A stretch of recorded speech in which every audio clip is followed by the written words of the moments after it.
ನಾವೆಲ್ಲ ಒಂದು ದೊಡ್ಡ ಯೋಜನೆಗಳನ್ನು ಇವತ್ತು ಕರ್ನಾಟಕ ರಾಜ್ಯದಲ್ಲಿ ಹಮ್ಮಿಕೊಂಡಿದ್ದೇವೆ.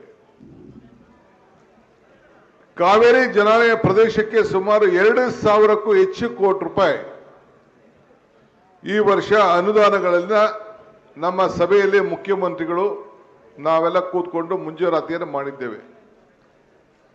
ಪ್ರತಿ ಕ್ಷೇತ್ರಕ್ಕೂ ಕೂಡ ನಾವು ಗಮನದಲ್ಲಿ ಇಟ್ಕೊಂಡಿದ್ದೇವೆ. ಬರೀ ಮಂಡ್ಯ ಜಿಲ್ಲೆಗೆ ಈಗಾಗಲೇ 1,000 ಕೋಟಿಗೂ ಹೆಚ್ಚು ಹಣ ಈಗಾಗಲೇ ನಾವು ಅನುಮೋದನೆಯನ್ನು ನಾವು ನೀಡಿದ್ದೇವೆ.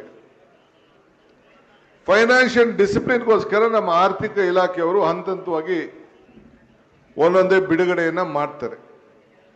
ಇನ್ನ ಬಜೆಟ್ ಆಗಿ ಇನ್ನ 1 ತಿಂಗಳು ಕೂಡ ಆಗಿಲ್ಲ. ತಾಳ್ಮೆಯಿಂದ ಇರಬೇಕು. ಏನು ಮಾತು ಕೊಟ್ಟಿದ್ದೇವೆ ಮಾತನ್ನ ಉಳಿಸ್ಕೊಳ್ತೇವೆ. ಇದು ಕರ್ನಾಟಕದ ಕಾಂಗ್ರೆಸ್ ಸರ್ಕಾರದ ಒಂದು ಬದ್ಧತೆ.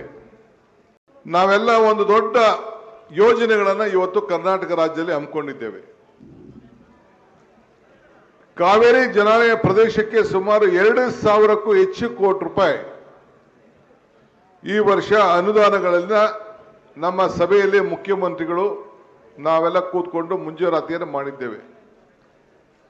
ಪ್ರತಿ ಕ್ಷೇತ್ರಕ್ಕೂ ಕೂಡ ನಾವು ಗಮನದಲ್ಲಿ ಇಟ್ಕೊಂಡಿದ್ದೇವೆ.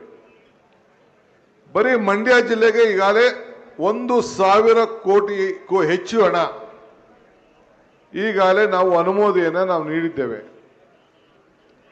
ಫೈನಾನ್ಷಿಯಲ್ ಡಿಸಿಪ್ಲಿನ್ಗೋಸ್ಕರ ನಮ್ಮ ಆರ್ಥಿಕ ಇಲಾಖೆಯವರು ಹಂತ ಹಂತವಾಗಿ ಒಂದೊಂದೇ ಬಿಡುಗಡೆಯನ್ನ ಮಾಡ್ತಾರೆ. ಇನ್ನ ಬಜೆಟ್ ಆಗಿ ಇನ್ನ 1 ತಿಂಗಳು ಕೂಡ ಆಗಿಲ್ಲ.